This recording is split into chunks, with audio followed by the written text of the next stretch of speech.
सरस्वती नमस्तुभ्यं वरदे कामरूपिणी विद्यारंभं करिष्यामि सिद्धिर्भवतु मे सदा। वात्संग जिनवानी माता की जय। तत्वार्थ सूत्र ग्रंथ राज की जय। उमा स्वामी आचार्य की जय। सर्वार्थ सिद्धि ग्रंथ राज की जय। पूज्यपाद आचार्य की जय। सिद्धांत शास्त्री फूलचंद जी की जय। अढ़ाई दीप में विराजमान सभी आचार्य उपाध्याय सर्व साधु के चरणों में नमोस्तु नमोस्तु नमोस्तु। सभी आरिका माता जी के चरणों में वंदामि वंदामि वंदामि। सभी छुलक छुलिका इलक के चरणों में इच्छामि इच्छामि इच्छामि। सभी प्रतिमाधारी के चरणों में ग्रुप में विराजमान अंजना जी के चरणों में वंदना वंदना वंदना। सभी बड़ों का सादर चरण स्पर्श। सभी से सादर जय जिनेन्द्र। हम लोग उमा स्वामी जी के द्वारा रचित तत्वार्थ सूत्र का संस्कृत के ऊपर संस्कृत टीका आचार्य पूज्यपाद स्वामी के द्वारा लिखी गई है। उसका हिंदी रूपांतर सिद्धांत फूलचंद शास्त्री जी ने किया है। उसका स्वाध्याय कर रहे हैं। स्वाध्याय करते हुए हम लोग छठे अध्याय में पहुंच चुके हैं। छठे अध्याय का 22वां सूत्र। मोक्ष मार्ग से नेतारम वेत्तारम कर्म भूभृताम ज्ञातारम विश्व तत्वानां वंदे तद्गुण लब्धे। काय वांग मनः कर्म योगः स आश्रवः शुभ पुण्यस्य शुभ पापस्य स कषाय सांप्रायिकेर्या पथयोः। इंद्रिय कषाया व्रत क्रिया पंच चतुः पंच पंचविंशति संख्या पूर्वस्य भेदः। तीव्र मंद ज्ञाता ज्ञात भावाधिकरण वीर्य विशेषेभ्यस्तद विशेषः। अधिकरणं जीवा जीवः। आद्यम समरम समारंभारम योग कृतकारितानुमत कषाय विशेषः त्रिश त्रिश त्रिश चतुष चैकशः। निर्वर्तना निक्षेप संयोग निसर्गा द्विचतुर्दि त्रिभेदा परम तत्प्रदोष निहनो मात्सरंतराया साधनोपघाता ज्ञान दर्शना वर्णयो। दुख शोक तापाक्रंदन बध परिदेवनान्यत्व परोभय स्थानन्य सद्वेदस्य। भूत वृत्त्यानुकंपादान सराग सैमादि योगः शांति शौचमिति सद्वेदस्य। केवली श्रुत संग धर्म देवा वर्णवादो दर्शन मोहस्य। कषायो दया तीव्र परिणामश चारित्र मोहस्य। बहवारं परिग्रहत्वं नारकस्य आयुषः माया तिर्यग यौनस्य। अल्पारं परिग्रहत्वं मानुषस्य स्वभाव मार्गं च निशील वर्तत्वं च सर्वेषां। सराग संयम सैमा सैमा काम निर्जरा बाल तपांसी दैवस्य सम्यक्त्वं च। योग वक्रता विषमवादनं चाशुभस्य नाम्नः। योग वक्रता विषम वादनम चाशुभस्य नाम्नः। योग वक्रता विषम वादनम चाशुभस्य नाम्नः। योग की वक्रता विषमवाद अशुभ नामकर्म का बंध कराती है। कौन सा नामकर्म की कौन कौन सी प्रकृति है? नामकर्म की कौन कौन सी प्रकृति है? दीदी टोटल 93 है ना? मैंने एक संख्या नहीं पूछा।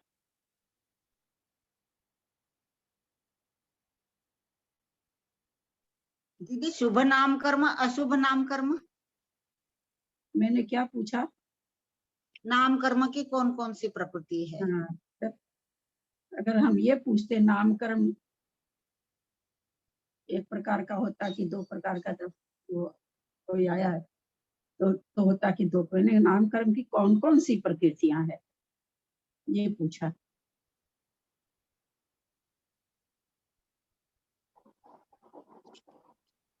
नाम कर्म की 93 प्रकृतियां है ना?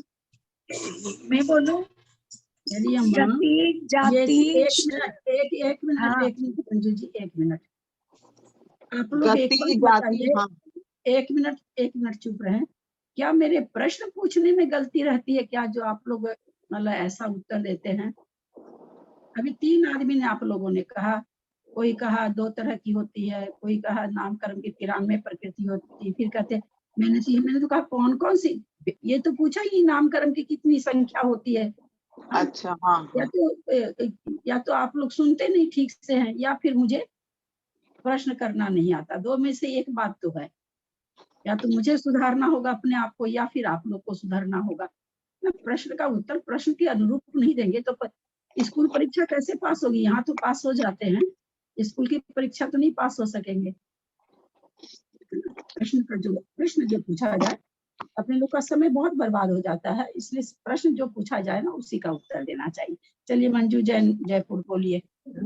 गति जाति शरीरांगोपांग निर्माण बंधन संगा सनन सनन स्पर्श रस गंध वर्ण वर्णानुपूर्व गुरु लघु पगात परगात परगाता तपो द्योतोच्छ्वास विहायो गत्य प्रत्येक शरीर त्रस सुभग सुस्वर शुभ सूक्ष्म पर्याप्त स्थिरा दे यश है। इसमें पीछे वाली सब अशुभ भी है। कहाँ से? एक मिनट, एक्चुअली मैं चलते चलते बोल रही हूँ ललिता जी, एक मिनट में बैठ के दोबारा बोलती हूँ। एक्चुअल में हम लोग के सूर्यास्त लेट होता है ना, तो मैं लेट ही हो जाती हूँ। सॉरी, मैं 2 मिनट में बोलती हूँ वापस। यही बोलने हैं ना, क्या आप और कुछ पूछना चाह रहे हैं? ना, मैं नामकरण की प्रकृति को ही, चूंकि नामकरण की बात आ गई तो हाँ। हम जाने तो सही कि नामकरण में शुभ अशुभ क्या होता है, क्योंकि कई बार ना भाव भाषणा नहीं होती है, बस अपन पढ़ गति लेते हैं। नामकर्म, जाति नामकर्म, शरीर नामकर्म। ये प्रत्येक शरीर से लेके फिर सब दो दो हैं। हाँ ठीक है, आप लोग पकड़ लिए बात को। हम जो पकड़ाना चाह रहे थे कि शुभ और अशुभ, यहाँ क्या आया है, सूत्र क्या आया है, अशुभ नामकरण को का बंद कराती है। अशुभ नामकरण में अब जैसे जाति है तो 4 जाति अशुभ नामकरण हो गई है ना। गति जाति में गति 1 अशुभ है, 3 शुभ है। कैसे? 2 अशुभ है, 2 शुभ है। देवगति मनुष्य गति शुभ है और त्रियंच गति और नरक गति अशुभ है। तो इस तरह से दोनों तरह की प्रकृतियां मिली जुली है। तो यहाँ पर इस सूत्र में क्या कहना चाह रहे हैं, इससे योग वक्रता से विषमवाद से अशुभ नामकरण की प्रकृति का बंध होता है। तो अशुभ नामकर्म की प्रकृतियां 100 होती है क्या? 100 होती है ना? हाँ, वो 20 है ना, जो वर्ण 20, हाँ, वर्ण को 20 को शुभ में भी लेते हैं और 20 को अशुभ में भी और उसको लेते हैं। अशुभ में भी हाँ, लेते हैं। तो इसलिए वो 168 जाती है। बहुत अच्छा। अब मेरा आप लोगों से यह प्रश्न है कि जैसे इन्होंने कहा कि अशुभ नामकरण का बंध होता है, तो हम लोग जिस समय योग की वक्रता कर रहे हैं अथवा विषमवाद कर रहे हैं, उस समय शुभ नामकर्म का बंध होता है कि नहीं? होता है तो कैसे होता है, किन प्रकृतियों का होता है अथवा नहीं होता है? बंध तो होता है, जब निरंतर प्रकृतियां बनती है ना, शुभ प्रकृति भी निरंतर बनती है, उन प्रकृतियों का बंध तो निरंतर होता है, चाहे अशुभ बन रहा हो। अशुभ मतलब अशुभ, उसमें शुभ का भी बंध होता है, क्योंकि जो निरंतर शुभ प्रकृति बन रही है उनका बंध तो होगा, जगन्य होगा। निरंतर नहीं कहा जाएगा, निरंतर बंधी नहीं कहलाती है। निरंतर बंधी तो शुभ प्रकृति ऊपर जाके बनती है, इसलिए निरंतर बंधी निकल आएगी ध्रुव बंधी। ध्रुव बंधी जो नामकर्म की प्रकृति है, कौन कौन सी है ध्रुव बंधी? नामकर्म की प्रकृति कौन कौन सी है जो ध्रुव बंधी है? जो क्या बोल रहे हैं, शुभ बंधती है। ध्रुव बंधी प्रकृतियों में नामकर्म की शुभ प्रकृति कौन कौन सी है अथवा नामकर्म की प्रकृति कौन कौन सी है? तभी तो विषमवाद से भी शुभ नामकर्म बनेगा ना। चतुर संस्थान वज्र ऋषभ नाराज सैनन, ये सब ओए नहीं। ओए ओए कर्मकांड जी पढ़ते हो आप लोग? ध्रुव बंधी प्रकृतियां वो हमेशा बंधेगा क्या? कभी ब्रज वृषभ बंधेगा, कभी मुंडक बंधेगा। ध्रुव बंधी तो उसे कहते हैं ना जिसका हर हालत में जब तक बंध विच्छुत्ति नहीं हो, कैसा भी परिणाम हो, शुभ परिणाम हो अथवा अशुभ परिणाम हो, पर उनका बंध होता ही है। इस गाथा को तो मैंने बहुत 2 दिन तक आपके सुबह कर्मकांड जी में समझाया था, सबको नाम भी याद कराया था।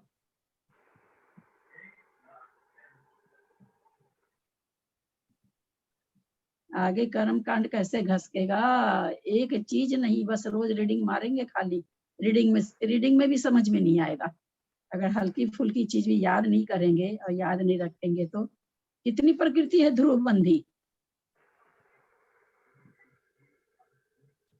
जिसका हम एक आप लोग को क्लू भी दिए थे।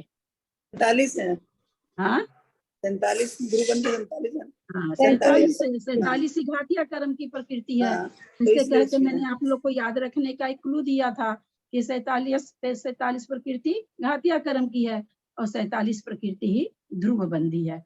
तो उसमें नाम कर्म की कौन कौन सी है, याद है? नहीं याद है? नहीं, 3 आयु तो सुख करती हैं, 3 इसमें। ये आयु थोड़ी निरंतर ध्रुवबंधी प्रकृति है भाई, कैसे आप लोग से ध्रुवबंधी प्रकृति थोड़ी है, निरंतर बंधी है, ध्रुवबंधी नहीं है, निरंतर बंधी है। हमेशा होता है आयु का बंध, अपकर्ष काल में होता है ना, अगर हो तो। निरंतर बंधी है चूंकि अंतर्मुख तक बंधती है, इसलिए। बताइए, जो सब्जेक्ट आप लोग का चल रहा है उस सब्जेक्ट को नहीं बोल पाते हैं, कैसे इतना बड़ा ग्रंथ समझेंगे? बताइए, थोड़ी तो मेहनत करनी चाहिए, मुझे समझ में नहीं आता। शादी अनादि ध्रुव अध्रुव, क्या शादी अनादि ध्रुव अध्रुव? मैं ध्रुवबंधी प्रकृतियां पूछना चाह रही थी, उसमें भी नाम कर्म की केवल पूछना चाह रही थी। वर्ण चतुष्क, अगुरु लघु, तेजस्कारमान, निर्माण और उपघात, ये 11 प्रकृतियां नाम कर्म की है जो ध्रुवबंधी हैं, और ये शुभ प्रकृति है। तेजस कारमान, 5 शरीर शुभ है। तेजस कारमान, अगुरु लघु, निर्माण, उपघात, ये सारी चीजें बनती रहती हैं। तो जिस समय योग का यहाँ जो सूत्र दिया है, हम इतना हम क्यों बोले, हमको क्यों इतना बोलने की जरूरत पड़ गई? हम ये एकांत से मान के नहीं चले कि योग वक्रता विषमवाद से अशुभ नाम कर्म ही बनता है, क्योंकि जो शुभ नाम कर्म की प्रकृतियां हैं, जो ध्रुव बंधी हैं, कैसा भी परिणाम करो वो तो निरंतर ध्रुव मतलब हमेशा ही बनती, निरंतर नहीं हमेशा ही बनती रहती हैं। लेकिन एक सामान्य कथन है ये कि जब हम योग की वक्रता रहेगी, विषमवाद करेंगे तो नामकर्म की प्रकृति तो 93, उसमें से 11 ही प्रकृति तो है जो हमेशा बनती है, बाकी जो 82 प्रकृति बच गई वो तो जैसा हम परिणाम करेंगे वैसा ही बंधेगी। हम इतना सा समझाने के लिए ही इतना विवेचन किए हैं। 11 में क्या क्या था? वर्ण चतुष्क, तेजस कारमान, अगुरु लघु, निर्माण और उपघात। तो 9 ही भी है, तो 5 6 7 8 9 7 8 हाँ, वर्ण चतुष्क, तेजस कारमान, वर्ण चतुष्क 4, हाँ, तेजस कारमान 6, अगुरु लघु 7, निर्माण 8, उपघात 9। तो हो सकता है या तो 9 हो या 2 प्रकृति, हमको याद नहीं, लेकिन मेरे को लगता है 9 के अलावा और नहीं है। ध्रुवबंधी शायद और नहीं है, हो सकता है 11 हो या फिर हो सकता है 9 ही हो। चलिए अब इसकी संस्कृत पढ़े कोई। थोड़ा ये सब चीज तो आप लोग को याद करना ही चाहिए, अन्यथा वो रीडिंग कहाँ घूमता है ना कि पता नहीं, सुनते हैं सब ध्यान रहता नहीं ना। जब अभी आप बहुत ऊंचे तरह का ग्रंथ का स्वाध्याय कर रहे हो तो बाहरी स्वाध्याय दूसरे छोड़ देने चाहिए। हम ये नहीं सोचिएगा मैं स्वाध्याय छुड़ाना चाहती हूँ, क्योंकि कुछ हाथ में नहीं आएगा आपका। आप 10 जगह झांकोगे, आपके हाथ में कुछ नहीं आएगा, आपके हाथ रीते रहेंगे। और हाथ अगर रीते रखना हो तो आप लोग 10 जगह करिए, कोई बात ही नहीं है, तो कोई बात ही नहीं है। पता चलेगा साल 2 साल के बाद में आपके पास कुछ भी नहीं जमा हुआ, क्योंकि आप 10 जगह उलझे हुए थे। जब ऊंचे कोटि का स्वाध्याय, कहानी तो पढ़ नहीं रहे, अभी कम से कम अपने कलकत्ते से जो भी स्वाध्याय हो रहा, तीनों ही स्वाध्याय। हमारी मंजू जी तो जयपुर वाली कहती हैं कि मेरा माथा ही घूम जाता है, माथा ही भरमा जाता है। बाकी इस बार ये 14 ये अलौकिक गणित हो जाएगी तो 14 धारा नहीं लेकर के अपन क्या लेंगे, शांतिनाथ पुराण ले लेंगे। उसमें भी बहुत सारे कथन आते हैं। नहीं वो भी नहीं अच्छे लगते, लगता तो यही अच्छा है, पर ऐसा लगता है कि दिमाग में आज इसमें तो एकदम बना गया अलौकिक गणित में तो चलिए संस्कृत पढ़िए। मैं पढ़ रही हूँ दीदी। हमने योग ना विकास भैया की क्लास तो की थी, उसके बाद में बताऊं, आप लोग जो कहते हैं ना भारी भारी, इसलिए बता रही हूँ, मैंने सैकड़ों बार उनका सुन लिया ऑडियो, पता नहीं सैकड़ों बार क्या, पर काफी बार, सैकड़ों बार तो क्या सुने होंगे, मन होता तब सुनती रहती हूँ, जबकि मेरे को एकदम बढ़िया से समझ में आया हुआ है, फिर भी सुनती रहती हूँ कि कहीं कुछ ऐसा तो नहीं, कोई पॉइंट में गलत जान रही हूँ। मतलब प्रायः सुनती ही रहती हूँ मैं ये कहना चाहती हूँ, जबकि मेरा खूब बढ़िया से मतलब अलौकिक गणित तो मोटा मोटी अच्छी तरह से मेरे को समझ में आ चुका है, लेकिन हम तो कभी भी आप लोग को ये कहते भी नहीं कि आ चुका, हम तो डरते ही रहते हैं। तो इतना होने के बावजूद भी हम सुनते रहते, जब समय मिला निकाल लिया, कोई भी कोई गाथा का निकाल लिया, अलौकिक गणित निकाल लिया, मतलब सुनते ही रहते हैं, कंटिन्यूटी में सुनते रहते हैं, तब जाके वो क्षयोपशम बना रहता है। हम लोग क्या करते हैं, किताब बंद किए, दूसरे दिन फिर खोल लिए, तो नहीं बनेगा, क्षयोपशम बनेगा नहीं। इसलिए मतलब ऐसा नहीं हो कि 4 साल के स्वाध्याय के बाद आप लोग जब हाथ अपना देखें तो पता चले कि हमारे तो दिमाग में कुछ भी नहीं बचा, सब खिचड़ी पक्की, सब खत्म हो गया। ऐसा रिजल्ट अपने आप को मत दीजिए, मेरा यही कहना है। मैं किसी को स्वाध्याय बंद करने या ये करने नहीं कह रही हूँ। आपकी कैपेसिटी 2 स्वाध्याय की पचाने की, तो आप 2 स्वाध्याय करो ना। आपकी कैपेसिटी है 10 स्वाध्याय को पचाने की, तो आप 10 करो। लालच भी तो है ना इतना कि कुछ सब कुछ है, लालच ही तो मार देता है, इसका भी लालच है। आएगा ही नहीं ना कुछ भी, आप लोग कहाँ कुछ भी बता पाते हैं। बोलिए कर्म कांड जी, और कुछ ये सब गाथा जो मैं तो कर्म कांड जी में पढ़ाई करके वही चीज पूछती हूँ जो मैं आप लोग को समझाई हूँ, क्योंकि मेरे को लगता है मैं समझा दी हूँ तो लोगों को याद होगा। कहाँ जवाब दे पाते हैं आप लोग। तो कर्मकांड जी तो ऐसा है नहीं कि जो पढ़ लिए वो गया, आगे उसका काम नहीं है, उसका तो आखिरी तक काम आता है, तो फिर आप लोगों को समझ में नहीं आएगी। रीडिंग मार ले अलग बात है। तो लालच का मतलब, लालच ये होना चाहिए कि हम एक बार नहीं, हम तो 10 बार सुने, ये लालच होना चाहिए। ये लालच थोड़ी होना चाहिए कि हम 10 तरह का सुने और पता चले कि एक राम नाम आया तो उसमें वो भी नहीं याद रहा। वो 10 नाव पे एक साथ पाँव रखते हैं हम लोग, ये भी तो हाथ कुछ भी। एक को आप 10 बार सुनिए, ये लालच करिए, 10 को सुने, ये लालच नहीं होना चाहिए। क्योंकि जितना हम समझाते हैं आप लोग को, बार बार एक ही चीज को लेते रहते हैं, उस हिसाब से हमको रिजल्ट आप लोग से नहीं मिलता। आज मैं तो सोची नहीं थी कि आप लोग कोई कुछ उत्तर दे दिया, नाम प्रकृति पूछने पर उत्तर ही सब कोई, मतलब प्रश्न कुछ और उत्तर कुछ और। तो ये क्यों देते हम, क्योंकि हमको याद नहीं रहता तो अपन कुछ भी बोल देते हैं। नहीं, ऐसा नहीं होना चाहिए। ऐसा अगर मैं करूँ तो मैं तो कुछ भी नहीं पढ़ा सकूं आप लोग को। मेरा आजकल इतना मन करता है प्रथमा पढ़ने का, पर मैं छूती नहीं हूँ कि जहाँ छूंगी तो मैं इतना कड़ा सब्जेक्ट नहीं पढ़ा पाऊंगी। दिन भर इसी में उपयोग घुमाती रहती हूँ, तब मैं कुछ पढ़ा पाती हूँ। तो जब सोचिए कि मेरे को पढ़ाने के लिए इतना जद्दोजहद करना पड़ रहा है, तो आप लोग को याद करने के लिए, समझने के लिए, तो इसमें लगना ही पड़ेगा ना। मजा नहीं आता ना। अब सवेरे आप लोग आज सारे प्रश्नों का उत्तर दिए तो मुझे इतनी खुशी हुई। ठीक है, मैंने उसको बहुत बार आप लोगों को समझाया, बहुत इजी भी था, बहुत अच्छा लगा कि हाँ लोग समझे हैं। तो पढ़ाने वाले को मजा तब आता है ना सामने वाला समझे। तो मेरे को मैं कोई रीडिंग तो केवल मारती नहीं हूँ कि भाई आप लोगों को चलो रीडिंग मार के हट गई, तब तो मैं आपसे अपेक्षा करूँ कि आप मुझे उत्तर दो, तो मेरी गलती है। मैं कोशिश करती हूँ आप लोग को एक एक अक्षर समझाने की, तो फिर मेरी तो वांछा रहती है कि आप लोग समझ जाओ, और समझ जाते हैं तो मुझे खुशी होती है, मुझे लगता है मेरा समझाया हुआ काम आ गया। ऐसे थोड़ी सी निराशा हो जाती है। आज सुबह की क्लास में बहुत अच्छा लगा, सबने उत्तर दिया, बहुत अच्छा लगा, और कोई बात नहीं है। चलिए संस्कृत पढ़िए, बाकी आप लोग जी की मैं मर्जी पढ़ रही हूँ। है। प्रणाम दीदी। योग स्त्री प्रकारो व्याख्यातः तस्य वक्रता कौटिल्यम विसंवादनमन्यथा प्रवर्तनम ननु च नार्थभेदः योग वान्यथा प्रवर्तनम सत्यमेव मेतत् स्वगता योग वक्रतेत्युच्यते परगतम विसंवादनम सम्यगभ्युदयनीयः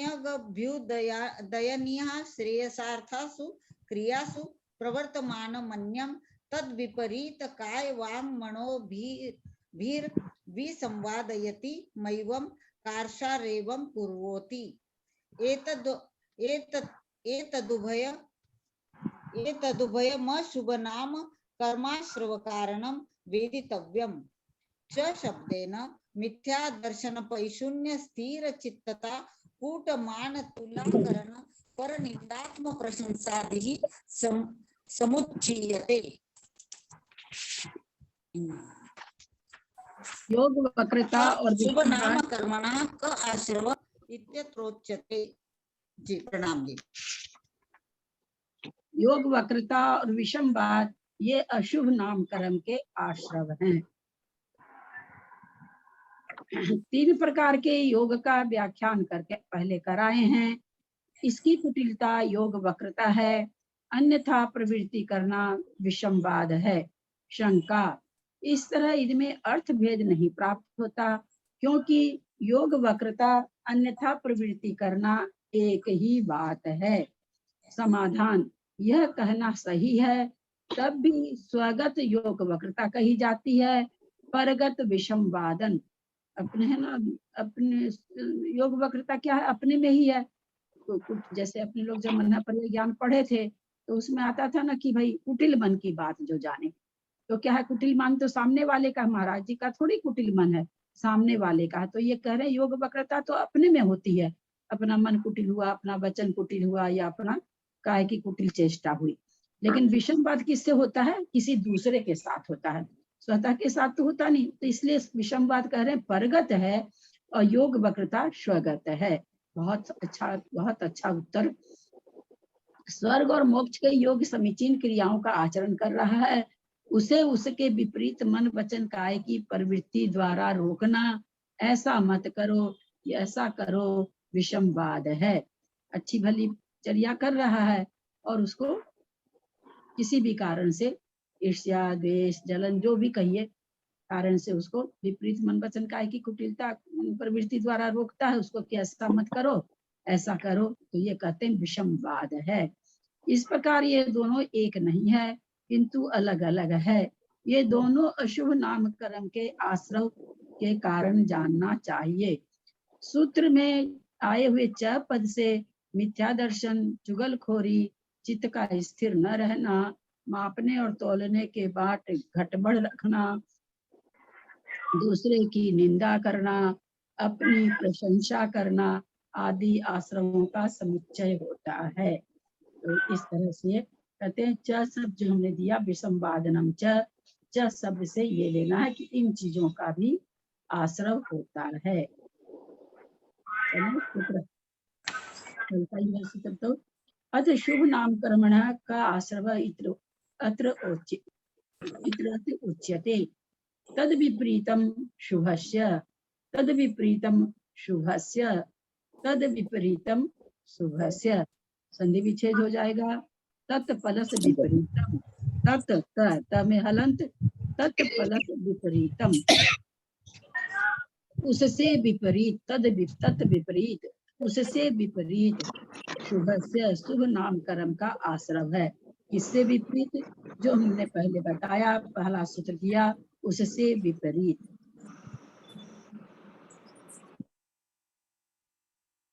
शुभ नामकरण का आश्रव है। संस्कृत पढ़े, छोटी छोटी संस्कृत है। मैं पढ़ रही हूँ। काय वांग मन साम्राज्युत्व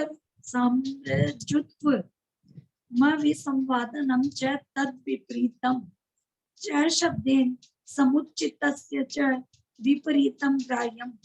धार्मिक दर्शन संभ्रम सद्भावोपनयन संसरण भीरुता प्रमाद वर्जनादि तदेतच्छुभ नाम कर्माश्रव कारणम वेदितव्यम। पढ़ूं क्या? हाँ पढ़िए। आह किमेतावानेव शुभ नाम आश्रव विद्युत कश्चिदस्ति प्रतिविशेष इत्यत्रोच्यते। यदिदं तीर्थकर नाम कर्मान्ता नुपम प्रभाव मचिन्त्य विभूति विशेष कारणम त्रैलोक्य विजयकरम तस्याश्रव विधि विशेषोस्तीति। यद्देव मुच्यतां के तस्याश्रवः इदमारभ्यते।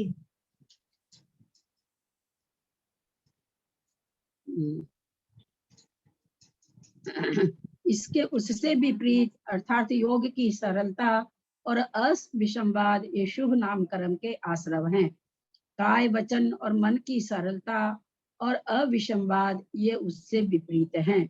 उसी प्रकार पूर्व सूत्र की व्याख्या करते हुए च शब्द से जिनका समुच्चय किया गया है उनके विपरीत आश्रमों को ग्रहण करना चाहिए। जैसे धार्मिक पुरुषों व स्थानों का दर्शन करना, आदर सत्कार करना, सद्भाव करना, उपनयन, संसार से डरना, प्रमाद या प्रमाद का त्याग करना, ये सब शुभ नामकर्म के आश्रम हैं।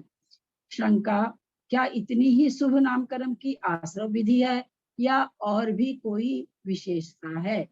समाधान, जो यह अनुपम अनंत और अनुपम प्रभाव वाला अचिंत विभूति विशेष का कारण, तीन लोक की विजय करने वाला तीर्थंकर नामकर्म है, उसके आश्रम में विशेषता है। अतः अगले सूत्र द्वारा उसी का कथन करते हैं। तीर्थंकर कौन, किसकी प्रकृति है? नामकरण के इसके विरोधाभास की कौन सी प्रकृति है? इसके विपरीत कौन सी प्रकृति है? नहीं है, इसके विपरीत कुछ नहीं है।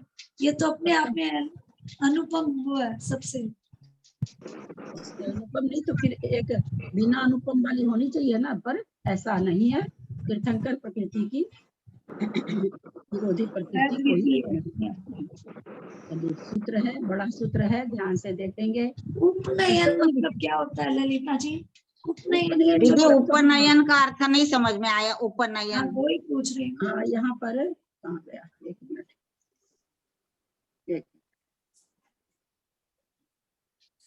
उपनयन जो नहीं करते हैं, क्या उसको कहते हैं, बच्चों का कराते हैं ना, ये जनेऊ वनेऊ वो सब आता है। वही जनेऊ। हाँ, संस्कार आता है दीदी। उपनयन संस्कार यज्ञोपवीत पहनाते हैं और उस समय अष्टमूल गुण का व्रत देते हैं। वही कहते हैं उपनयन, उसी को कहते हैं, जनेऊ लेते हैं और लेते हैं ना, उसी को उपनयन कहा गया है। ये उपनयन शब्द सभी मतलब जो भी हिंदू धर्म है, हिंदू धर्म के अलावा और किसी धर्म की बात मत सोच लीजिएगा, बाकी धर्मों की हमको कुछ नहीं पता है। तो उपनयन संस्कार तो अपने अपने धर्म के अनुसार सभी धर्मों में है। दर्शन विशुद्धिर, है ना, ध्यान दीजिएगा, दर्शन विशुद्धिर, र बोलना है। दर्शन विशुद्धिर, विनय संपन्नता, शील वर्तेष्वनतिचारो, अभिक्षण ज्ञानोपयोग संवेगो। अब ये तोड़ के बोल रहे हैं, उसका थोड़ा दूसरा हो जाएगा, साथ में बोलेंगे तो अभिक्षण नहीं बोला जाएगा। अभिक्षण ज्ञानोपयोग संवेगो, शक्ति तस्त्याग तपसी, साधु समाधिर, वेय वृत्तकरण महर्दाचार्य, बहुश्रुत प्रवचन भक्ति अरावश्यक परिहारनीर, मार्ग प्रभावना, प्रवचन वत्सलत्वमिति, तीर्थ करत्वस्य।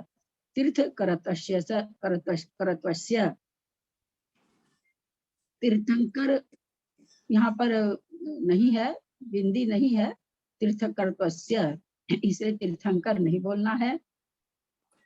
तीर्थ करने वाले की, यहाँ पर हम इसको कैसे समझे, तीर्थंकर ही तीर्थ को चलाते हैं, इसलिए तीर्थ के करने वालों की यानी तीर्थंकर की। इस तरह से बहुब्रीहि समास के द्वारा इसका अर्थ निकलेगा कि तीर्थ के करने वाले कौन, तो तीर्थंकर। तो इस तरह से बहुब्रीहि समास के द्वारा तीर्थंकर की निकल जाएगा।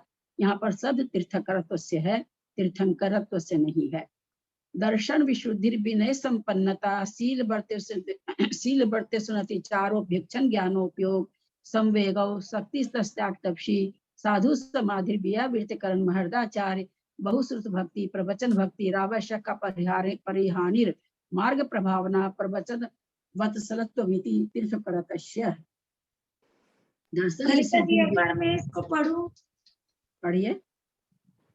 दर्शन विशुद्धि, विनय संपन्नता, शील रतेश्वनति चारो, भीक्षण ज्ञानोपयोग संवेगौ, शक्ति तस्त्याग तपसी, साधु समाधिर वैया वृत्तकरण मर्हदाचार्य, बहुश्रुत प्रवचन भक्ति, रावश्य का परिहानिर, मार्ग प्रभावना, प्रवचन वत्सलत्वमिति, तीर्थकरत्वस्य। बहुत अच्छा। चलिए संस्कृत पढ़ें, कौन पढ़ेंगे?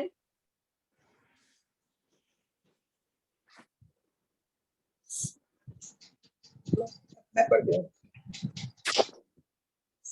जिनेन भगवता परमेष्टि नोपदिष्टे निर्गंध लक्षणे मोक्ष वर्तमनि रुचि दर्शने विशुद्धि प्रागुत लक्षणः तस्या अष्टभागिनी निशंकितत्वं निकांक्षिता विचिकित्सा विरहिता अमूढ़ दृष्टिता उपग्रहणम स्थितिकरणम वात्सल्यनम प्रभावनम चेति सम्यज्ञानादिषु मोक्ष मार्गेषु साधनेषु च गुरुवादिषु सयोग्यवर्त्या सत्कार आदरो विनयस्तेन संपन्नता अहिंसादिषु वर्तेषु तत्प्रतिपालनार्येषु च गोदर्शनादिषु शीलेषु निर्वद्या वृत्तिः शीलमर्तेषु जीवादि पदार्थ स्वतत्व विषये सम्यक ज्ञाने नित्यम युक्तता अविक्षिण ज्ञानोपयोगः संसार दुःखानित्य विरुद्धः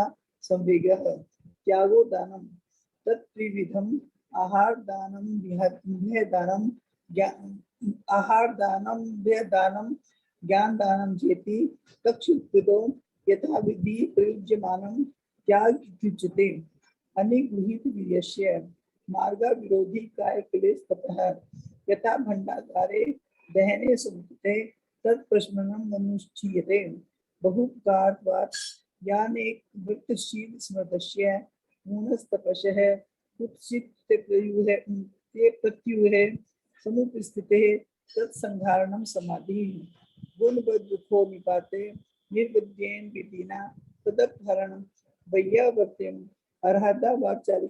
अर्हदाचार्येषु बहुश्रुतेषु प्रवचने च भाव विशुद्धि युक्तो अनुरागो भक्ति शिष्णामावश्यक क्रियाणां यथा कालम परिवर्तनम आवश्यका परिहानि ज्ञान तपोदान जी पूजा विघ्नां धर्म प्रकाशनम मार्ग भावना वत्स्य धेनु वत्सर्वनाम धर्माणि सिद्धर्मणि धेनु वत्स धर्मणि स्नेह प्रवचन वत्सत्वं तान्ये षोडशकारणानि सम्यक भाव्यमानानि व्यस्तानि च तीर्थंकर नाम कर्माशु कारणानि प्रत्येकानि इदानीं नाम स्त्राभिघानानन्तरं गोत्रास्त्रवे वक्तव्ये सति नीच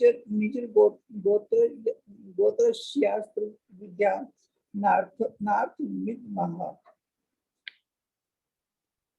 नीचे से मतलब लास्ट से 657 नहीं लेना है, 656 वाले के लास्ट में 1 2 3 4 5 छठी लाइन में दूसरा जो शब्द है बहु प्रकार तथा दानेक वर्तशील समृद्धस्य, इसका संधि विच्छेद करें।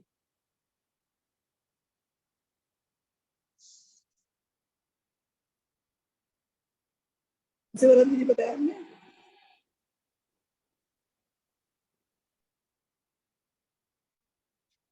करिए फटाफट। बताया आपने लाइन नहीं मिली, कौन सी बोल रहे हैं आप? हमने बोला ना अंत से छठी लाइन, छठी लाइन में है, सेकंड शब्द है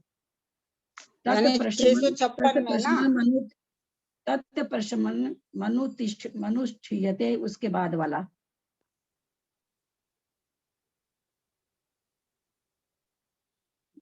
बहु प्रकारत्वात् अनेक कोशिश। हाँ अब मिली। बहु छोटा हो प्लस उपकार प्लस त्वात थानी, ये क्या हुआ? त्वात थानी नहीं, व्रतशील समृद्ध से तो सही है। ये थानी व्रत क्या हुआ? अनेक व्रत, सॉरी, त्वात तथा अनेक व्रतशील समृद्ध से। बहु छोटा हो प्लस उपकार प्लस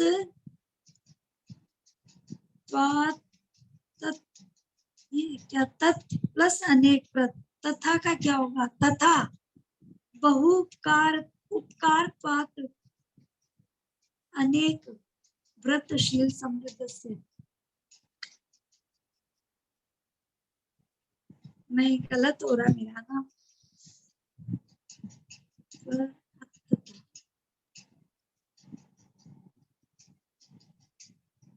करेंगे कोई? गलत है के? बहु उपकारत्वात् ये हाँ, और फिर अनेक अनेक किया था मैंने तो, अनेक व्रत तो क्या होगा? और कोई करेंगे क्या? करना है किसी को?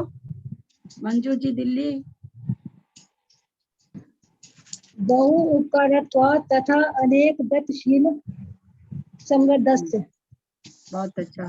बहु उपकारत्वात् उपकारत्वात् तथा अनेक अनेक व्रतशील। अनेक अनेक व्रतशील संगतस्य।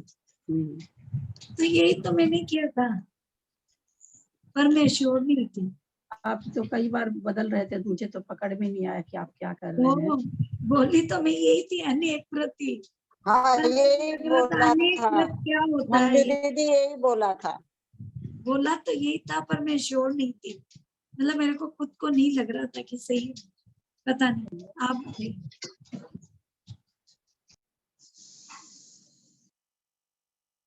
एक चीज और कुछ पूछना था, मिल नहीं रहा, कहाँ चला गया। हाँ, इसका उच्चारण करिए तो। सरिता जी मेरठ, 1 2 3 4 4 5 6 7वीं पंक्ति का उच्चारण करिए तो। संस्कृत की 7वीं पंक्ति का उच्चारण करिए तो। सरिता जी मेरठ, फिर मंजू विजया जी ठोलिया, हीरा कौन जी। से पेज वाली, कौन से पेज की? नेचुरल 7वीं संस्कृत की बोल रहे हैं तो संस्कृत की आप 7वीं निकालिए ना, जो पढ़े वही जी रहेगी ना। जी हाँ, ये 4 हो गई और ये 3। हाँ, तत्त्रिविधम आहार दानम भयादानम ज्ञान दानम चेति तत्शक्तितो हाँ ठीक है। और तत्शक्तितो यथा विधि प्रयुज्यमानम त्याग इत्युच्यते। मंजू जी, आपने तद त्रिविधम, उसके बाद आपने क्या पढ़ा था? मैंने तो पढ़ा ही नहीं था ये। नहीं, आपने नहीं, सॉरी, त्रिशला जी ने पढ़ा था। और त्रिशला जी प्राय ये वाली गलती रोज करती हैं, जब भी पढ़ती हैं तो वे ये गलती प्राय नहीं करती ही हैं, और भी लोग करते हैं, लेकिन त्रिशला जी चूंकि प्राय पढ़ती इसलिए उनका ज्यादा ध्यान जा रहा। आहार दानम भय दानम आपने ऐसे पढ़ा था, आहार दान मभय दान होगा। आहार दान मभय दान। दीदी मैंने गलत पढ़ लिया क्या? नहीं, आपने ठीक पढ़ा। हाँ, आप मुझे हमेशा ही गलती माँ का हो जाती है उच्चारण ना, पहले इसलिए पद में ले लेते हैं। त्रिशला जी का रोज गलत है, और भी लोगों का रहता है, पर त्रिशला जी का तो रहता ही है। चलिए, दीदी मैं को उत्तर पद में क्यों लिया जाता है? उसमें स्वर मिला हुआ आगे का उत्तर पद का, इसलिए है ना, अभयदान। उसमें म के अंदर मिला हुआ, वहां पर म से हलंत वर्ण है। आहार दानम में म में हलंत, जैसे भय दानम जो आप लोग को दिख रहा, दानम में बिंदी है ना, बिंदी म बनेगी तो हलंत वाली बनेगी, तो वैसे ही आहार दानम में म हलंत है, अभय दान का उसमें मिल गया और वो हलंत हट गया। समझ गए, ठीक। चलिए, दर्शन विशुद्धि, विनय संपन्नता, शील और व्रतों का अतिचार रहित पालन, अतिचार रहित, ज्ञान में सतत उपयोग, सतत संवेग। ऐसा नहीं, मेरे जैसा आदमी कभी तो खूब स्वाध्याय कर लेते हैं, कभी मैं 2 पंक्ति भी नहीं पढ़ती हूँ। मैं अपनी बता रही हूँ, मैं किसी और की नहीं, लेकिन सतत उपयोग रहना चाहिए। ऐसा नहीं कि एक दिन तो 2 घंटा स्वाध्याय और दूसरे दिन ऐसा काम बिजी हो गए कि 1 पंक्ति भी नहीं पढ़ा। मेरे साथ तो बहुत बार होता है। वैसा हम कोई, जो भी कहिए, मेरी कमजोरी कहिए, जो भी, हम लोगों को देखते कि नियम होता है लोगों को स्वाध्याय का, चाहे वो कैसे भी पढ़े, 4 लाइन पढ़े, पर वो पढ़ते हैं। मेरे आज तक ये बात ही नहीं गले उतर पा रही है। मेरे को लगा कि पढ़ूं तो पढ़ूं, तो मैं कभी, बहुत बार मेरा छूट जाता है, ऐसा नहीं है कि नहीं छूटता, बहुत बार छूटता है। दीदी आपको पढ़ने का इतना ये है भी नहीं, आपका जीवन ही स्वाध्यायमय है। आप नहीं, वो इतने बात लोगों तो को है। स्वाध्याय में लगाए, वो रोज पढ़ने से भी बहुत महत्वपूर्ण है दीदी। नहीं, थोड़ा सा लगता है जैसा आप लोग को देखते हैं, शायद नियम होना चाहिए, पर मेरा नहीं नियम है। मैं पढ़ती हूँ तो बहुत भी पढ़ लेती हूँ, 8 घंटा भी पढ़ लेती हूँ, नहीं पढ़ती हूँ तो बहुत कोई लोग आए हुए हैं, बहुत बिजी हैं, तो नहीं भी पढ़ा जाता है। मतलब वो खाना पूर्ति वाला चीज नहीं हो पाता। जैसे पूजा तो अपने मंदिर गए कर लिए तो हो जाता है, स्वाध्याय का वैसा मेरा नहीं चलता है। सो के साथ हो सकता है चलना चाहिए। शक्ति के अनुसार त्याग, शक्ति के अनुसार तप। अब ये त्याग तो समझ में आता है कि चलो जैसे मान लीजिए कि हमको कोई एक खास चीज है जिसके खाने से हमारा हम जप तप ध्यान बढ़िया कर पाते हैं, अथवा यहाँ त्याग का मतलब जो बाहर परिग्रह का, बाहरी परिग्रह का त्याग लेते हैं वो भी है। त्याग का मतलब यहाँ आंतरिक जो 14 परिग्रह है उसका त्याग लेते हैं वो भी है, सारी चीजें त्याग है। तो वो तो फिर भी थोड़ी सी पकड़ा जाती है, लेकिन शक्ति के अनुसार तप, इसमें तो हम लोग थोड़े से पीछे रह जाते हैं। हम समझ ही नहीं पाते कि हमारे में शक्ति को हम कैसे बढ़ाएं। हमसे व्रत उपवास नहीं हो रहा तो हम कैसे करें। थोड़े से हमको लगता है कि हम लोग इसमें पीछे रह जाते हैं और बहुत शान शौकत से बोलते भी हैं, महाराज से तो हुआ को नहीं, भाई शरीर राखो धर्म है, इसलिए मैं तो इस सब पचड़ा में पढ़ू को नहीं। तो शायद मुझे लगता है कथनचित ये चीज नहीं होना चाहिए। एकांत से नहीं कह सकते हैं, किसी किसी का शरीर नहीं साथ देता है, पर हम लोगों के मुंह में ये भाषा पड़ गई है, तो थोड़ा सा उससे हम लोग बचें। इतने बड़े बड़े ग्रंथ पढ़ रहे हैं, अपनी शक्ति को तौलना सीखना चाहिए। शक्ति को कब तौलेंगे? जब हम कुछ करेंगे तब तो। जब पहले से ही मान के बैठे हैं कि चाय छोड़ देंगे तो माथा में दर्द हो जाएगा, तो हम 4 दिन हम कुछ कर ही नहीं सकेंगे। हो सकता हो, ये नहीं कि नहीं हो सकता हो किसी को। कितना दिन होगा बेचारा जिसको छोड़ना है, मैं नहीं छोड़ रखी हूँ ऐसा नहीं समझ लीजिएगा। तो इसलिए शक्ति को तौलना चाहिए। शक्ति के अनुसार तप, वो कोई तराजू में तौलने वाली चीज नहीं कि हम तौल के कह दें आधा किलो शक्ति मेरे पास 3 पाव शक्ति है, ये चीज ऐसी नहीं है। तप वाली शक्ति तो बढ़ाने से बढ़ती है, घटाने से घटती है। साधु समाधि, वेयावृत्ति करना, अरिहंत भक्ति, आचार्य भक्ति, आप लोग सब कोई बहुत अच्छा करते हैं, इसमें कोई दो मत नहीं है। बहुश्रुत भक्ति, प्रवचन भक्ति, आवश्यक क्रियाओं को न छोड़ना, ये आपका अपना अपना सबका ये है।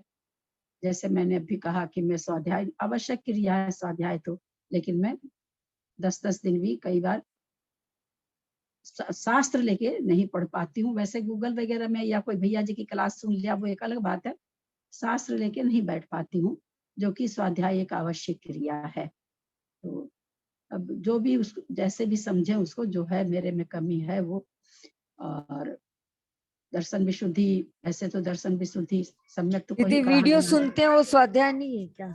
हाँ वही कहते वो भी स्वाध्याय हो गया, लेकिन थोड़ा सा हमको, मैं जो देखी आज तक जैन धर्म में, या ये कहिए उस समय ये वीडियो ऑडियो था नहीं, ये भी कह सकते हैं।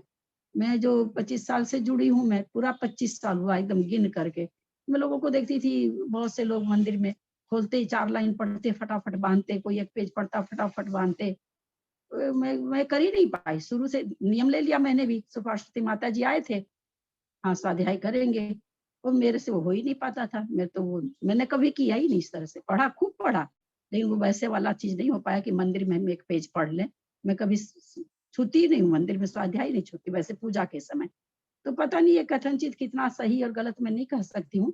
मेरे हिसाब से तो स्वाध्याय वो है जो सचमुच में पढ़ के 2 लाइन ही पढ़े, पर हम पढ़ें और घर में जाए तो किसी कारणवश हमें वो याद भी आ जाए। मेरे हिसाब से स्वाध्याय वो है।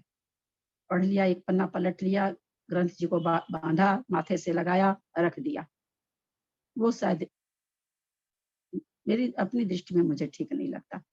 विनय संपन्नता, आप लोग खूब विनयशील हैं। शील और व्रत का अतिचार, या जिसकी जिसकी जैसी जैसी सामर्थ्य है, आप अपना विचार स्वयं करेंगे। ज्ञान में सतत उपयोग रखना, हमेशा ही ज्ञान में सतत उपयोग। स्वाध्याय में सतत उपयोग नहीं कहा गया है, यही बात पकड़ाने के लिए मैंने ऊपर से वापस लिया। ज्ञान में सतत उपयोग, हमेशा ही ज्ञान को क्या करता रहना चाहिए, जुगाली करते रहना चाहिए। ज्ञान में सतत उपयोग का मतलब ये नहीं है कि हमेशा जिनवानी हाथ में रहे अथवा शास्त्र जी हाथ में रहे। हमने आज जो सुना, जिस तरह से गाय मुंह में चारा भर लेती है, फिर आराम से बैठ जाती है और चबाती रहती है, हम लोगों को भी ज्ञान में जुगाली जिस दिन हम लोग करना शुरू कर देंगे, हमारा पढ़ा हुआ हमारा हो जाएगा। इसलिए सतत करना है वो काम। सोते समय करिए, बैठते समय करिए, जो आपका अपना पर्सनल समय है ये उसमें ही होता है।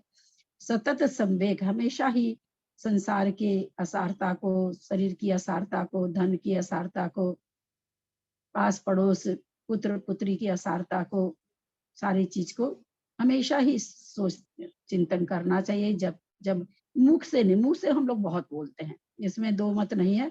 हम जैन लोग तो थोड़ा ज्यादा ही बोलते हैं, कुछ को नहीं रखियो संसार में, अरे सब यही हुआ है, पता नहीं क्या क्या बहुत सारी बहुत बात बोलती हैं। पहले की औरतें तो बहुत ही बोलती हैं। तो उससे संवेग अंदर की चीज है ना, वचनों से निकलने की चीज नहीं है। संवेग भावना अंदर की भावना के अंदर में आपको, जिस समय आप बोल रहे हो इस तरह की बात, उस समय आपके अंदर कितनी वेदना हो रही है, कितना तीव्र वैराग्य हो रहा है, तब तो फायदा है। अन्यथा केवल शब्दों के उच्चारण से को सतत संवेग नहीं कहेंगे। आप 24 ही घंटा बोलते रहो कि हाँ कुछ नहीं रखा संसार में, झूठा है संसार, अपनी आत्मा का उद्धार करना चाहिए, रट लीजिए 30-40 सेंटेंस जब न तब बोलते रहे हम लोग, तो वो सतत संवेग नहीं कहलाएगा।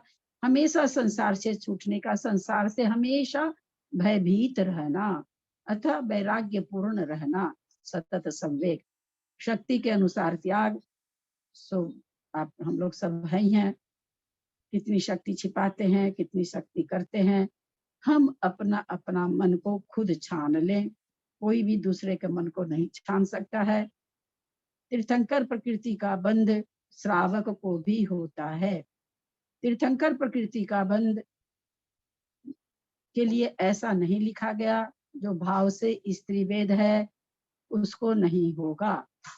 तो जहां तक मुझे लगता है कि द्रव्य से भी वहां पर ऐसा नहीं लिखा गया, क्योंकि चौथा गुण स्थान तो भाव वेदी और द्रव्य वेदी दोनों को हो जाता है। छठा गुण स्थान नहीं होता है जो शरीर से द्रव्य वेदी होता है, चौथा गुण स्थान तो सबका है।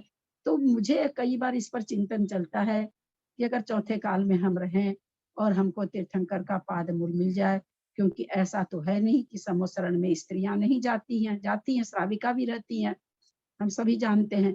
तो मुझे लगता है कि हम भी इस प्रकृति को बांधने में शायद, मतलब सिद्धांत अनुसार जो उसके बांधने की जितनी शर्तें हैं, वो शर्त हमें कहीं पर ऐसे नहीं लग रही कि स्त्री वेद में नहीं घटेगा, क्योंकि वहां पर सहनन के लिए कोई शब्द नहीं आया है कि इस सहनन का धारे ही इस प्रकृति का बंध करेगा, ऐसा पढ़ने को नहीं मिला। संघनन से इस प्रकृति को नहीं जोड़ा है। स्त्रियों का सहनन कमजोर होता है, इसलिए मैं ये बात बोल रही हूँ। और इस पर कभी कोई किसी विद्वान से चर्चा हुई तो हम आप लोगों को और भी बताएंगे इसके बारे में। मैंने आज अपना चिंतन रखा है कि कालांतर में हम भी चौथे काल में हों, और ऐसा ही कुछ रहा कि हम माता जी नहीं बन पाए, हम लोग स्त्रीलिंग का छेदन नहीं कर पाए, वापस स्त्री वेद में आ गए, तो क्या उस तीर्थंकर के पाद मूल में हम तीर्थंकर प्रकृति का बंध करने की ताकत रखते हैं क्या? ये मेरे एक दिन सामायिक में चला, तो मैंने आप लोगों के सामने अपनी मन की भावना बताई है। इसको आप लोग सिद्धांत में मत ले लीजिएगा, क्योंकि न तो कहीं पढ़ा है न कहीं चर्चा हुई है। साधु समाधि हम लोग भी उनको पाठ वगैरह सुना के, किसी साधु की समाधि चल रही है, साधु को हम टच तो नहीं कर सकते, वो तो पुरुष वर्ग ही करते हैं, लेकिन हम उनको समाधि भावना वगैरह सुना के उनके समाधि को बहुत अच्छी कर सकते हैं।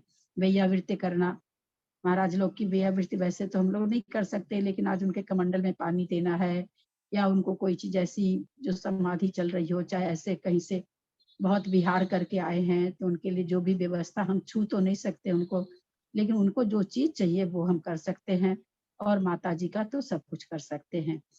वैयावृत्ति में बहुत बार शंका आती है, क्या हम अपने सास ससुर की वैयावृत्ति कर रहे हैं, वो वैयावृत्ति नहीं है क्या? यहाँ पर चूंकि ये मोक्ष शास्त्र है और तीर्थंकर प्रकृति के बंध की बात चल रही है, इसलिए यहाँ पर मुनि और आर्यका की सेवा ही मुख्यता से है। वैसे अपने से बड़ों की छोड़ो, अपने से छोटों की भी करना वैयावृत्ति है।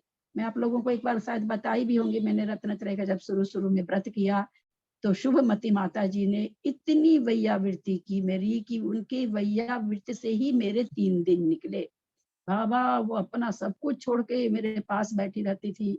पता नहीं क्या क्या मेरे पेट पे लगा, क्योंकि मेरे जलन की बीमारी है, पता नहीं क्या क्या मेरे को लगाती रहती थी। मतलब हमको खरा मैं कहती माता जी को सेवा तो हमको आपकी करनी चाहिए और आप तो मेरी कर रहे हो। बताइए वो माता जी, मैं तो पता नहीं, अगर चौथा निगुण स्थान है तो पता नहीं क्या हूँ फिर, लेकिन फिर भी उन्होंने वैयावृत्ति की।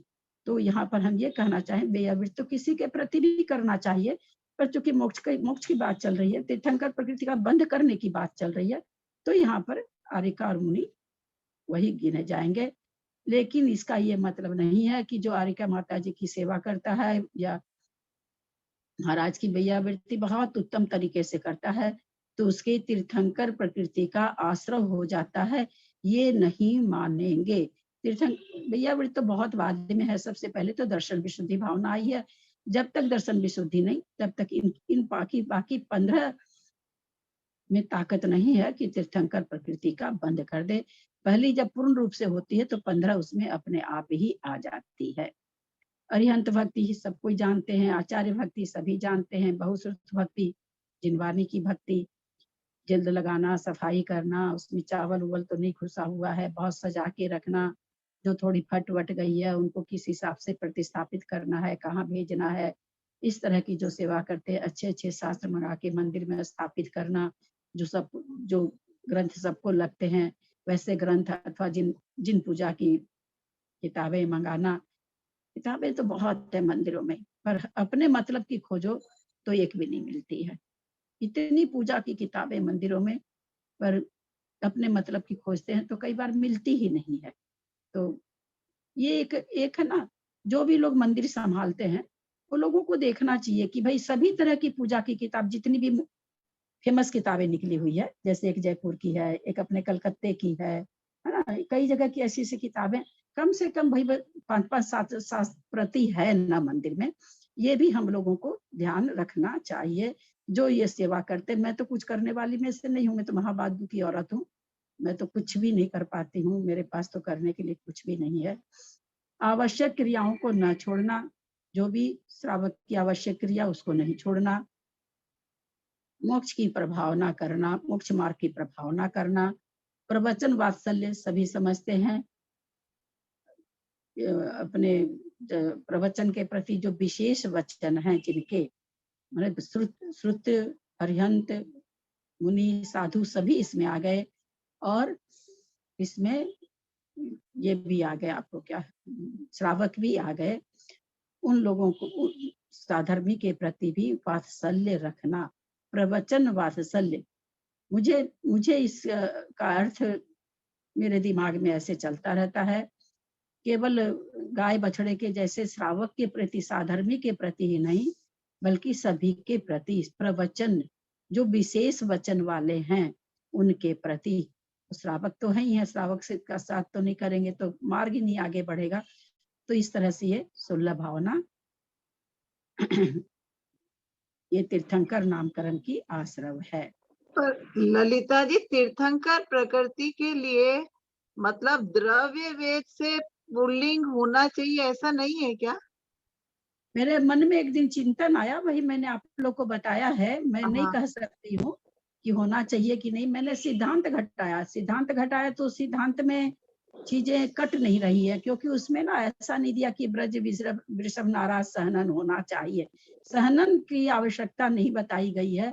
तो मन में ये आ गया कि ऐसा तो नहीं कि और सहनन के साथ भी बंधती हो, अगर सहनन दे देते तब तो स्त्री वेद सवाल ही नहीं उठता है।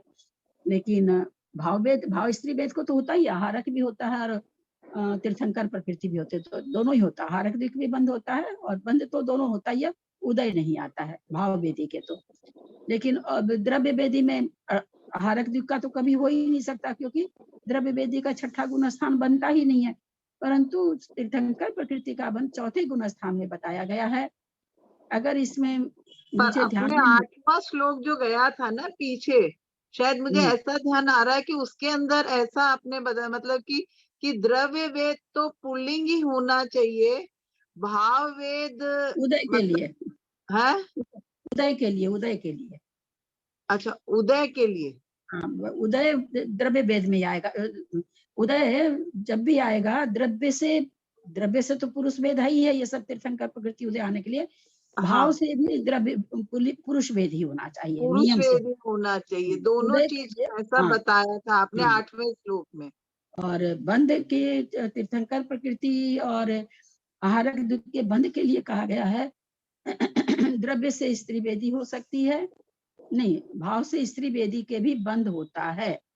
अब चूंकि तीर्थंकर प्रकृति चौथे गुण स्थान में बंद हो रहा है, चौथा गुण स्थान द्रव्य स्त्री वेद को होता है, तब ये शंका आई तो कि क्या स्त्री बांध सकती इसको, तो फिर आया कि भाई उसका सहनन है कि नहीं। तो सहनन मेरे दिमाग में नहीं आ रहा, ऐसा पढ़ा हुआ कहीं कि ब्रज वृषभ नाराज सहनन होने से ही तीर्थंकर प्रकृति का बंध होता है। अगर ऐसे सहनन के साथ बंध होता है तब तो नियम से पुरुष को ही होगा, क्योंकि स्त्री को तो किसी भी काल में ये सहनन होता ही नहीं है। थोड़ा सा खोजना होगा, एक ये मन में चिंतन आया वो मैंने तीर्थंकर प्रकृति के बंध में तो वज्र ऋषभ नाराज सहनन का तो है, शायद कि ऐसा है। पर ललिता जी एक बात बताइए ना, ये आप जो उदय बोल रहे हैं और बंध बोल रहे हैं कि बंध होता है और उदय मदय होता है, तो ये दोनों में फर्क क्या है? जैसे चौथे काल में कोई मुनि महाराज हैं, है ना, मुनि महाराज हैं, द्रव्य वेद द्रव्य पुरुष वेद हुआ, लेकिन वो क्या है, भाव से उनका वेद स्त्री है। क्योंकि पुरुष मनुष्य और त्रियंच में वेद बदलता रहता है, हम लोग सभी जानते हैं कि कहाँ तक बदलेगा वेद का बदलना, कहाँ तक होगा। मुनि महाराज का वेद बदलेगा क्या, भाव वेद बदलेगा क्या, मुनि महाराज का बदलेगा तो क्या बदलेगा, इसका उत्तर कौन देगा? मेरा प्रश्न है, मुनि महाराज का मेरा प्रश्न फिर से सुन लें सब कोई बेनाड़ा जी भी को भी पढ़ चुके हैं, किरण शास्त्री जी को भी पढ़ चुके हैं। मेरा प्रश्न ये है, मुनि महाराज का वेद कौन कौन सा भाव वेद बदल सकता है?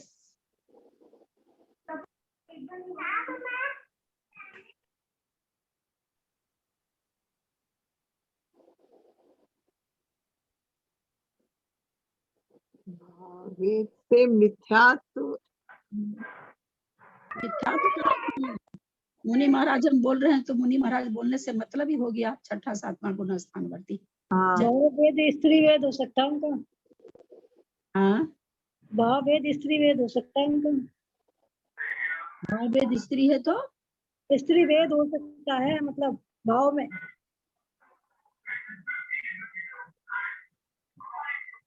नहीं, जैसे आप बताए ना ललिता जी कि उदय में स्त्री वेद हो तो उदय में आ सकता है पर बंध नहीं होता है, तो मेरे को वही हो कि उदय में आ सकता है और बंध नहीं होता है, मतलब दोनों वाक्य में मुझे शब्द में फर्क समझ नहीं आ रहा।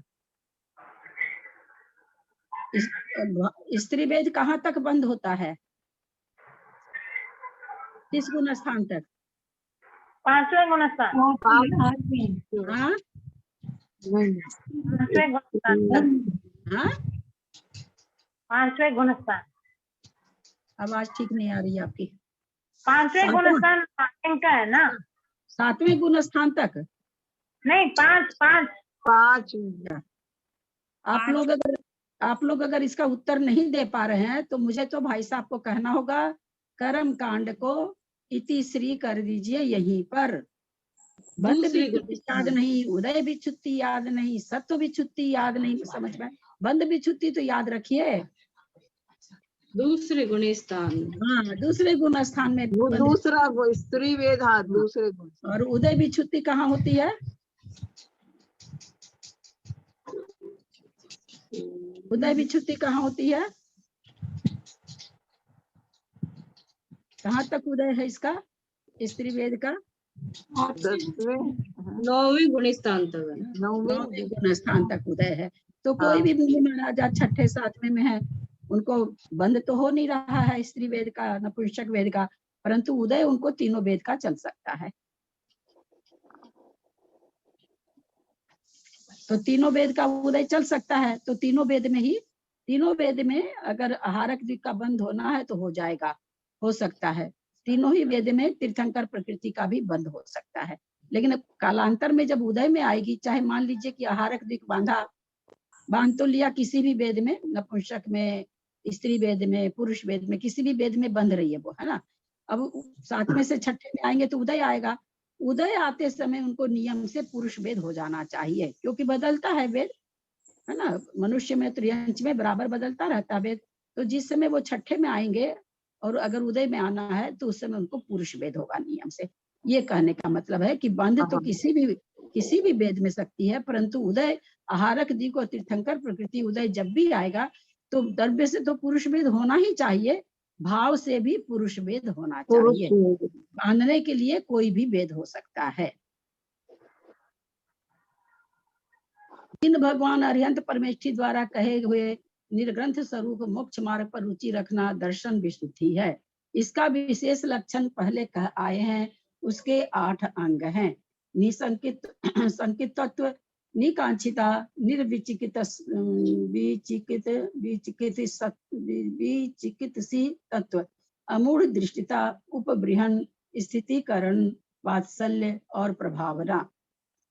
सम्यक ज्ञान आदि मोक्ष मार्ग और उसके साधन गुरु आदि के प्रति अपने योग्य आचरण द्वारा आदर करना विनय है। इससे युक्त होना विनय संपन्नता है। अहिंसा आदि के व्रत हैं और इनके पालन करने के लिए क्रोध आदि का त्याग करना शील है। इन दोनों के पालन करने में निर्दोष प्रवृत्ति रखना शील बढ़ते नस्तिचार है। जीवादि पदार्थ रूप स्वतत्व विषयक सम्यक ज्ञान में निरंतर लगे रहना अवीक्षण ज्ञानोपयोग है। संसार के दुखों से निरंतर, जो संवेग हमने कहा था, संसार के दुखों से निरंतर डरते रहना संवेग है। त्याग दान है, वह 3 प्रकार का है, आहार दान, अभय दान और ज्ञान दान। उसे शक्ति के अनुसार विधि पूर्वक देना यथा शक्ति त्याग है। शक्ति को न छिपाकर मोक्ष मार्ग के अनुकूल शरीर को क्लेश देना यथा शक्ति तप है। जैसे भंडार में आग लग जाने पर बहुत उपकारी होने से आग को शांत किया जाता है, उसी प्रकार अनेक प्रकार के व्रत और शीलों से समृद्ध मुनि के तप करते हुए किसी कारण से विघ्न के उत्पन्न होने पर उसका संधारण करना, शांत करना साधु समाधि है। मुनि पुरुषों के दुख में आ पड़ने पर निर्दोष विधि से उसका दुख दूर करना वैयावृत्य है। अरिहंत, आचार्य, बहुश्रुत और प्रवचन, इनके भावों में विशुद्धि के साथ अनुराग रखना अरिहंत आचार्य, अरिहंत भक्ति, आचार्य भक्ति, बहुश्रुत भक्ति और प्रवचन भक्ति है। 6 आवश्यक क्रियाओं का यथा समय करना आवश्यक का परिहानी है। यथा समय और लगा हुआ है। ज्ञान, तपदान, जिन पूजा, इनके द्वारा धर्म का प्रकाश करना मार्ग प्रभावना है। जैसे बछड़े पर गाय बछड़े पर स्नेह रखती है, उसी प्रकार साधर्मियों पर स्नेह रखना प्रवचन वत्सलत्व है।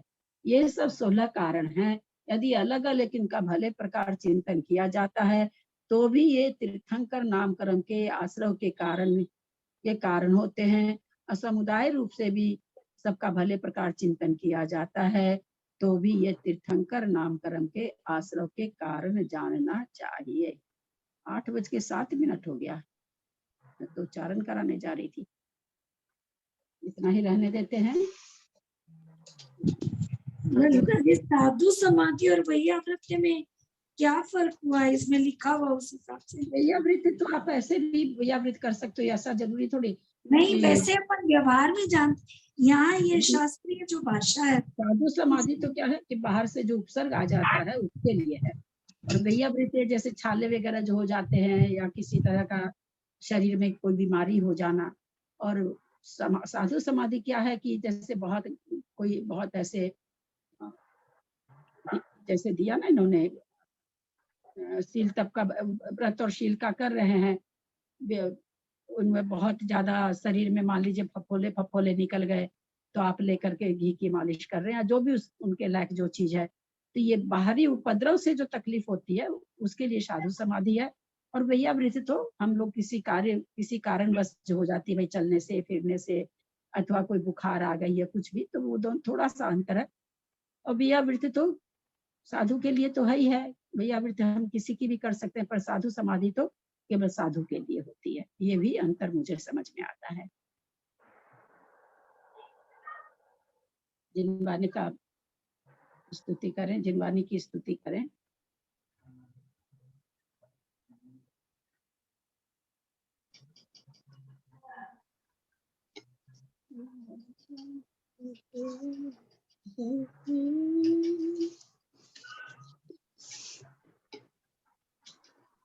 माता तू दया करके कर्मों से छुड़ा देना, अपनी से विनय तुमसे चरणों में जगा देना।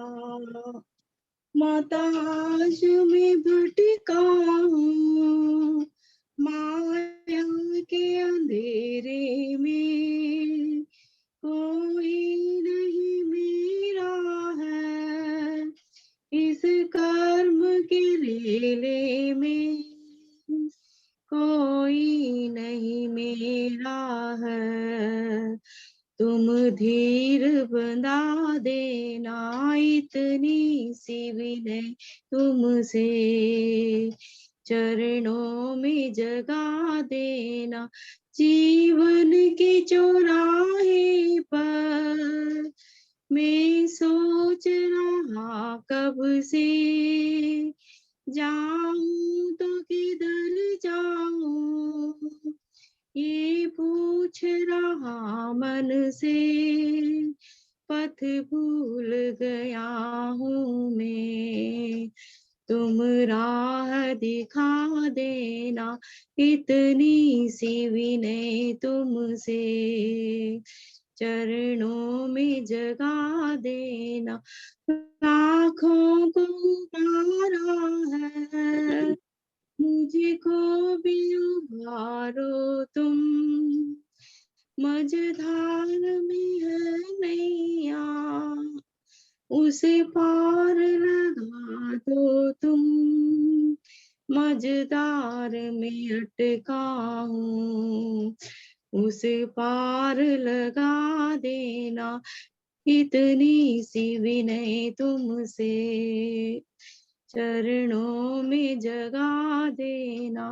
माता तू दया करके चरणों में जगा देना, इतनी सी विनय तुमसे चरणों में जगा। जिनवाणी के ज्ञान से सूझे लोकालोक, जिनवाणी के ज्ञान से सूझे लोकालोक, वाणी मस्तक जगे सदा देख दो। हे जिनवाणी भारती सोई जगो दिन दे, जो तेरी शरणागत सो पावे सुख चैन। सुमन जी, आप दया जिनवानी स्तुति करते हुए आप अपना वीडियो तो ऑफ कर रखे थे, जिनवानी तक आपकी स्तुति कैसे पहुंचेगी? स्वयं सोचें इस बात पर।